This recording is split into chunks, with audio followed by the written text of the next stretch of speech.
আমাদের এই ঠাকুরগাঁয়ে আমাদের বহু মানুষ, বহু নেতা কর্মী তারা কারা বন্দী হয়েছে, নির্যাতিত হয়েছে। প্রতিশ্রুতি দিচ্ছি যে তার নেতৃত্বে আমরা আগামী দিনে গণতন্ত্রকে আরো শক্তিশালী করব। নারী, তরুণ, যুবক তারা প্রাণ দিয়েছে। এই ঠাকুরগাঁয়ে এই 15 বছরে আমাদের প্রায় 12 জন শহীদ হয়েছেন। জুলাইয়ে শহীদ হয়েছেন 4 জন। এই ঠাকুরগাঁয়ে 15 বছরে আওয়ামী ফ্যাসিস্টরা প্রায় 75টি মামলা দায়ের করে 7,500 গণতান্ত্রিক কর্মীর উপরে মিথ্যা মামলা দিয়েছে। হত্যা মামলা থেকে শুরু করে সব ধরনের মামলা। আমাদের ঠাকুরগাঁয়ের বিএনপি অন্যান্য গণতান্ত্রিক রাজনৈতিক দলগুলোকে পালিয়ে বেড়াতে হয়েছে।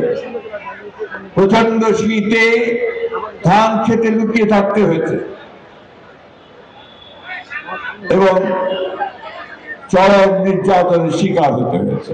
দল বিএনপির আজকে আমরা সম্মেলন করতে যাচ্ছি। আর দুঃখ ভারাক্রান্ত আমরা এই জন্যই যে আমরা আমাদের 12 জন সহকর্মীকে হারিয়েছি। আমাদের এই ঠাকুরগাঁয়ে আমাদের বহু মানুষ, বহু নেতা কর্মী তারা কারা বন্দী হয়েছে, নির্যাতিত হয়েছে। আমি এখন বক্তব্য রাখবো না। আমি শুধু আজকে পরম শ্রদ্ধা ভরে স্মরণ করতে চাই আমাদের মহান নেতা,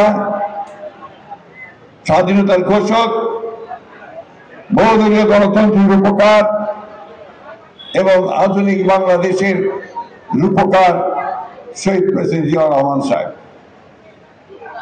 তার যোগ্য নেতৃত্বে তিনি একটি দল গঠন করেছিলেন, বাংলাদেশ জাতীয়তাবাদী দল, যেই দল দীর্ঘ 47 বছর গণতন্ত্রকে প্রতিষ্ঠার জন্য লড়াই করেছে, সংগ্রাম করেছে, প্রাণ দিয়েছে এবং গণতন্ত্র থেকে কখনো সরে যায় না।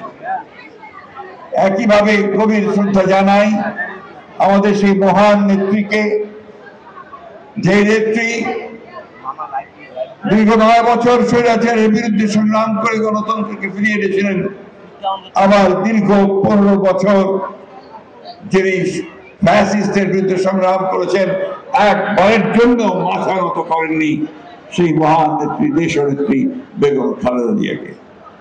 যেমন একদিকে পথ দেখাতে সক্ষম হবে, ঠাকুরগাঁকে সত্যিকার অর্থে একটি গণতান্ত্রিক ঠাকুরগাঁয়ে পরিণত করতে সক্ষম হবে এবং একটা সমৃদ্ধ ঠাকুরগাঁ গড়ে তুলতে সাহায্য করবে। আমি আবারও আপনার যারা মেহমান এসেছেন অন্যান্য জেলা থেকে, বাইরে থেকে, অন্যান্য দল থেকে, তাদেরকে আমি আন্তরিক শ্রদ্ধা ও সম্মান জানাচ্ছি। আশা করছি যে সকলের সমবেত প্রচেষ্টায় আমরা সত্যিকার অর্থেই আমরা একদিকে যেমন ঠাকুরগাঁয়ে তেমনি বাংলাদেশে গণতন্ত্রকে প্রাতিষ্ঠানিক রূপ দিতে সক্ষম হব। বিএনপি হচ্ছে সেই রাজনৈতিক দল যে বহুদলীয় গণতন্ত্রের প্রবর্তন করেছে একদিকে শাসন ব্যবস্থা থেকে। বিএনপি হচ্ছে সেই রাজনৈতিক দল যে রাজনৈতিক দল আমাদের মিডিয়ার স্বাধীনতা নিশ্চিত করেছে।